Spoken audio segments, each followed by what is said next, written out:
Welcome to Voices of the Plaza, the podcast, hosted by Peggy MacArthur. This is where we amplify stories of empowerment, innovation, and success from the heart of the Global Business Plaza. Each week, Peggy introduces us to one of the creative business people, entrepreneurs, and industry experts who are shaping their fields and redefining success. Together, we'll explore unique journeys, highlight remarkable expertise, and uncover the inspiration behind their success.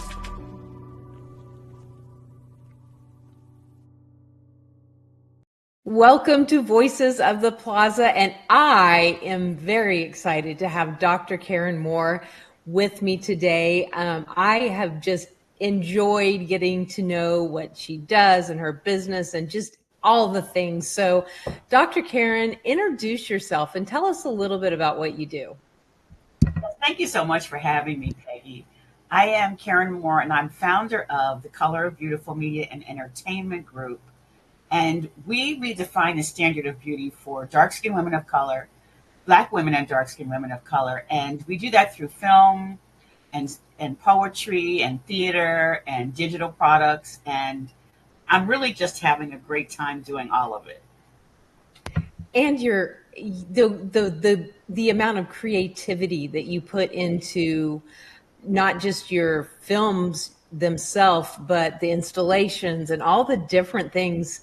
Like you have your film, you took and you cut it up and you made an installation in your online platform. So you go from room to room and you have this full on experience on each room. It's fabulous is what it is. Thank you. So let's talk about why you're passionate about this and how you got started doing this. Well, I think I got passionate because of my own experience with coming to love the color of my skin and understanding that I am beautiful. And I started with the theater. I had a production called Poetic Blues, a sister story. And when I would do brown skin blues, women would resonate in such a way with that I felt like I needed to do something beyond the stage. One of the things, I love the theater, but the theater is it's very stationary, unless you're touring, of course, which, it's all another animal, but it's pretty much stationary. So I wanted to be able to do something that was really global, that could impact women all across the globe. So then I formed the Color of Beautiful Media and Entertainment Group, and just started beginning to do things that would help that global reach and be able to do some different, people consume information differently. So I wanted to be able to have this vast media conglomerate, I guess you would say, that gives people the opportunity to experience it via film, via digital products, via courses, all of that.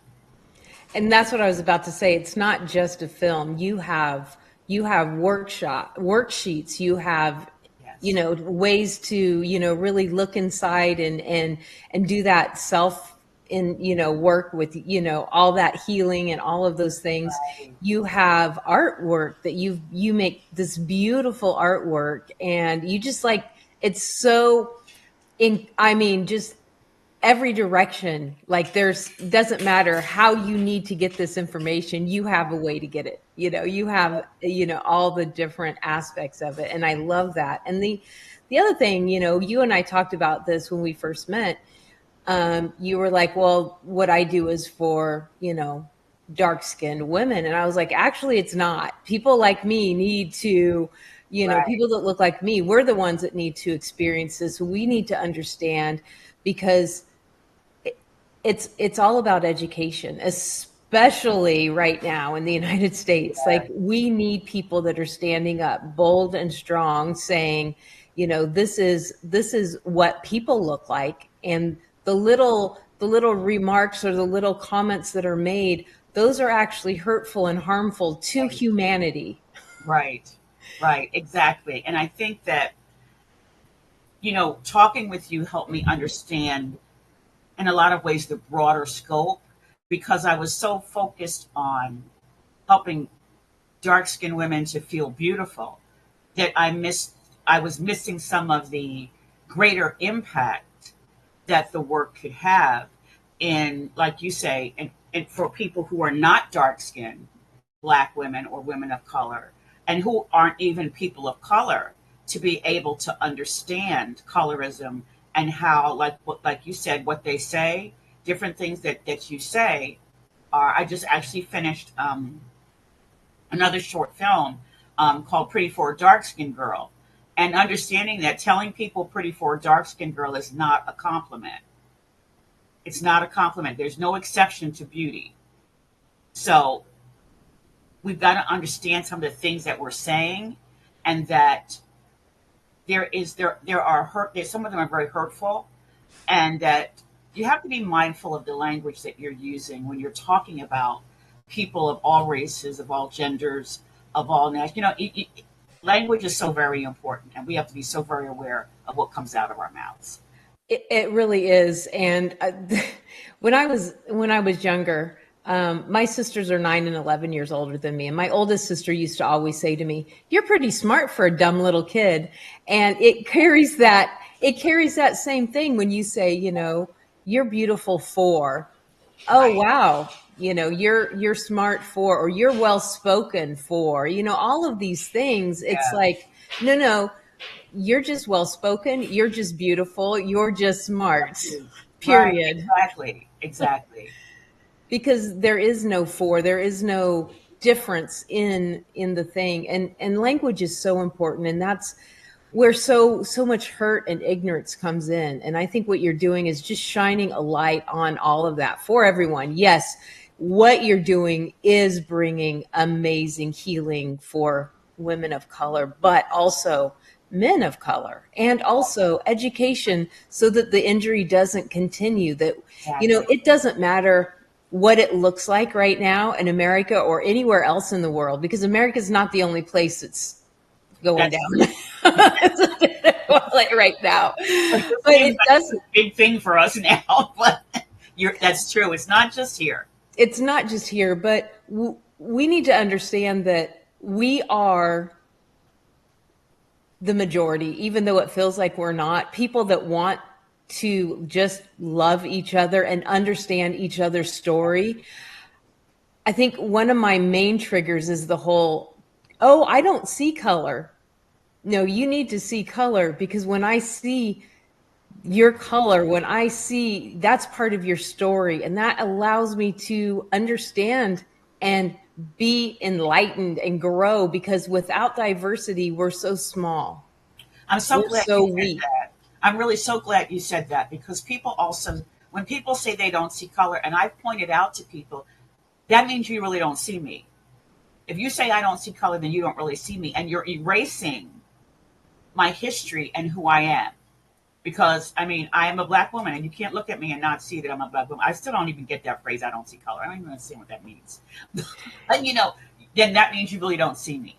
Well, what it means is I'm uncomfortable with this conversation, and I look like this, and I'm not going to talk about it. So I'm going to just say, "Oh, I don't see any difference. We're all the same." We're not all the same. And I Right. grew up in Kansas, in a small farming community, and I now live in Los Angeles.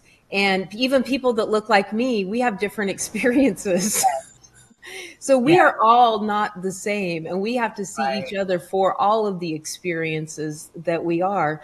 And especially Black people in America have a different experience than Black people globally, because there's a whole lot of different things that happens here that doesn't happen other places, and different things. And so to say that you don't see it, it's basically dismissing the fact that we live in a system that is set up for only people that look like me to succeed, and not just people like me, specifically white men, to succeed. Right. Exactly. Because Yeah.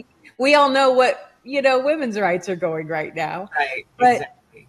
but these are the conversations we have to have. And if we can't have a conversation about the color of our skin, we can't have a conversation about gender, we can't have a conversation on how this impacts us as humans, then we're all losing. And I think that's what you're doing, is you're opening this conversation for everyone, but specifically bringing healing to, a specific group. And I think I just adore everything you do. Thank you, Peggy. You know the feeling is mutual. I feel like I just might be your biggest fan, but I doubt it because everyone I talk to is like, oh, Dr. Karen? I might have competition for your favorite fan, but tell us more about what you're seeing, what people are saying, and when they are going through your, watching your movie or going through your installation. What's some feedback you're getting? What's happening? Um, well, a lot of people are saying they feel like they're being seen because the installation doesn't. In the movie, we don't just talk to dark skinned women. We also talk to light skinned women because we understand the residual effects of colorism that happen with light skinned women. I've talked to light skinned women who've been bullied because they're light skinned, and I don't believe in the whole good hair thing because all our hair is good. But sometimes when your hair is finer or whatever, and you're light skin, you do go through certain bullying and things that happen with light skin also. So I hear people saying that they're being seen, and I also hear people saying that it kind of made them see things from a different perspective in the sense that I know one woman, when she saw the film, she said, well, I was doing an online screening, and she said, while she was watching the film, she told me that she texted her sister and said, we've got to stop teasing our light skinned cousin. So I think that people are really beginning to see the impact of colorism and even colorism in our families, beginning to see how, for most African American families, there is a wide range of shades for most of us because there have been different different things that have happened throughout the bloodline. So there are. I mean, my family, we have. I was told my grandmother was fair enough to pass for white. So my whole bloodline, and then the marriages that come through that, and so you get a whole mixture of shades within our families, and sometimes we are not aware of the name calling in the family, thinking it's okay, it's cute, and but it's doing damage, and I think that we are not just really clear about the damage that is happening, and so people are saying that I feel like not only that they're being seen, but they can really do some introspective work and begin to see how they have either been affected or even some of the things that they're saying to other people that they've got to stop saying. I say to people all the time, even if it's grandmom, and I believe in respect, but even sometimes you got to tell grandmom, listen, grandmom, we don't talk like that anymore. Mm-hmm. We've got to call it out. We've got to call it out in our families, and we have to call it out in our communities and in society. And that's the key right there. We have to call it out because if we don't call it out, if we don't step up and say something, then we are part of the problem. Yes. It doesn't matter what color your skin is. If you don't say something, you're part of the problem. Right. So that's very important. And not only acknowledging that, but I think you give people the tools to do that. I think a lot of the things that you have in your workbooks and a lot of the conversations in the films, they give people the tools to know how and when to call these things out, not just because a lot of times we're told we need to do something, but we're not given the tools to do it.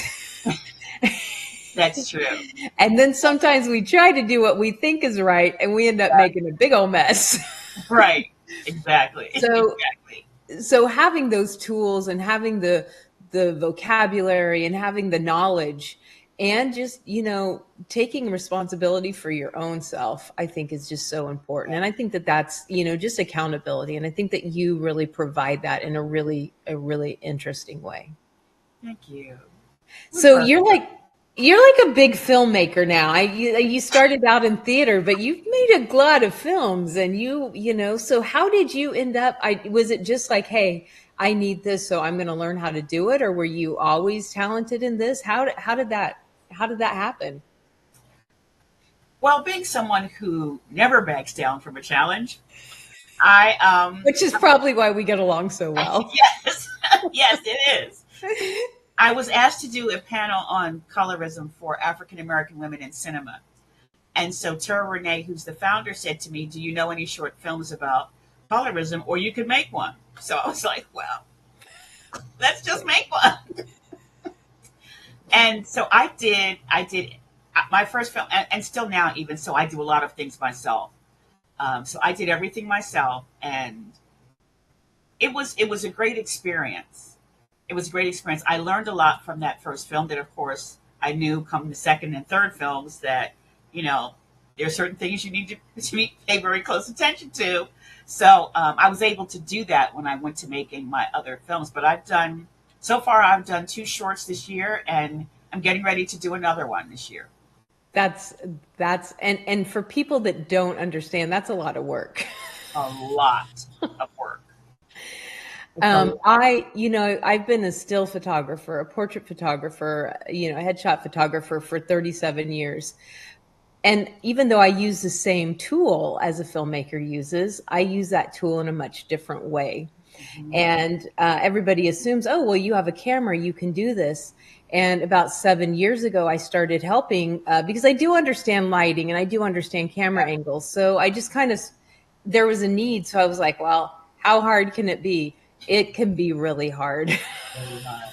It can be really, really hard. Yes. And since, I've done a lot of film now, and but that learning curve did not come easy for me. And I always respect the amount of work and the gift that it takes, because not everybody just has that gift to be able to put things together. Editing is not my gift. I can shoot all the footage in the world, but somebody that has that gift of editing, which you've edited your own things and they're beautiful. So you clearly have that gift. But that's a real testimony of your work. So I just wanted to call you out on how talented you are and creative you are, because it's not just good content. It's easy to watch. It's easy to hear. It's beautifully done. And that's a really important thing as well. Yes, thank you, thank you. Editing is a beast. It is a beast. And someone even asked me, would I ever do a feature film? And I'm like, I don't know. And maybe if I could have some help or someone to do the editing, if I could pay somebody to do that, maybe. But yeah, editing is really it's hours and hours and hours of work for a 15-minute film. It's hours and hours and hours and hours of work. Because when you're editing video, you have to watch it in real time to figure out what you're. It's just and we shoot hours and hours and hours of film to get a 30-minute film. Yes. So it's yes. Yeah, not. I'm going to just stay behind the camera. I have edited a few small things, and definitely know that is not my gift or calling in life. But yeah, so But I'm just in awe of all of the things that your creativity has gotten you into. You have your I just went blank. Your installation on GoBrunch, and you're in a lot of film festivals. Your film is in a lot of film festivals, and this has opened doors where film festivals have said, "Hey, I want you to also put your whole program in the festival." So talk about that and how that's kind of got some eyes on what you're doing. Yeah. Well, I don't think the film festivals haven't really reached out about the virtual installation. I hope thank you for saying that, because now that can happen. There you go. You're welcome. Thank you. I thought that had happened. Maybe I'm just seeing in the future. Yes, you're seeing in the future. Thank you very much. But yeah, the film has been into some different film festivals. The first film has, and I'm now entering the second film into film festivals. And I think but one of the things I want to say that with the GoBrunch platform, I think it's an amazing opportunity for filmmakers to be able to have a platform where we can distribute our films, to actually distribute our films. Because, so much in the independent filmmaker space now is about making a business from your film and having different products that go with the film, filmtrepreneur, they're calling it. and having these different ways of distributing your film without the Netflixes and the Amazons, which, honestly, most of us are not going to. I should not say that. Let me not say that. But it's a small percentage of people who Right. get to be on those platforms. So you have to come up with creative ways of being able to build your own platform and how you're going to be able to distribute your film and have people see your film. And I think that GoBrunch is an amazing opportunity to not only host film screenings, but to be able to do something like a virtual installation for films that address social issues, social justice issues, that you can actually create different rooms to talk about different subjects. I think it's an amazing, amazing opportunity for filmmakers now to have this platform where we can set it up the way we want it, and we determine how our film is distributed, and we get to keep the money. Yeah, exactly. You know? Exactly. Now, is your installation still open? I know it was Thursday, Friday, Saturday. Is it still open every week, or what's the schedule of your installation right now? We're going to be opening it back up this week, but it'll Okay. still be Thursday, Friday, and Saturday from 3 p.m. to 9 p.m. And you can go in at any time between 3 p.m. and 9 p.m. and go through the different rooms and watch. There's 10 rooms, and you can go through the different rooms with the women who are talking. Each woman has a room, and then we've got a meditation space, because sometimes you It's a need to, lot. yeah, it's a lot, and you need to kind of be able to decompress from the trauma that some of us don't even know we're carrying. So there's a meditation room, and then there is the art gallery where there's art there, and people can purchase the art that you see in the art gallery. And so I think it's an amazing experience. I think it's an amazing experience. I went through it with me and my husband went through it. My sister-in-law, like we've called everybody. We're like, you have to do this. So they can find this and get tickets if they go to the globalbusinessplaza.com, go down to the directory and go into events, and you will be able to get tickets there and actually experience this. And this is not just for women of color. This is for everyone. This is for women. This is for men. This is for every shade under the sky. Because the things that it deals with, like we all experience in some way. So it's definitely an experience that everyone should go. And then they can also find you at the Global Business Plaza and go make an appointment and talk to you and all different things. So yeah, see all of the things that you're doing. But definitely. Is there anything that you would like to add before we go on? I think I would just like to say, which I always say to you, Peggy, thank you so much for the opportunity and for the Global Business Plaza. And I think that people should definitely visit the Global Business Plaza, because you will see some of the most creative, amazing people in the Global Business Plaza who have everything to offer. There's so much to offer, and you can visit these amazing rooms and connect with amazing people. I am so grateful for the Global Business Plaza and the Global Business Plaza community and the encouragement and the support. And so if you're not part of it and you're on GoBrunch, you should be. If you're not part of GoBrunch, then get on GoBrunch and join the Global Business Plaza. And Peggy, one of the things I say, because I'm trying to keep my schedule straight, which I'm having a little bit of trouble with right now. But there's always something. You always provide something for us to help us to move our businesses to the next level. So we don't have to do it alone. You always say that. We don't have to do it alone. So, by all means, come to the Global Business Plaza and experience an array of amazing businesses and just be a part. Expo's coming up September 9th. There The you World go. Building Expo. Let's go. all of those things. Yes, you Yes. don't have to do it alone. And I've always owned my own business. I've never had a corporate job or a W-2 job, so I was always on my own with everything. And there's an easier way to do it. Yes. And I think that we have an amazing group of people, including yourself, that makes it amazing. So thank you so much. Thank you. And I can't wait to hear all of the comments that people are going to give me on this podcast. And I can't wait for them to go find you and have a conversation with you and go see your installation. So thank you, Dr. Karen. And I will see the rest of you next week.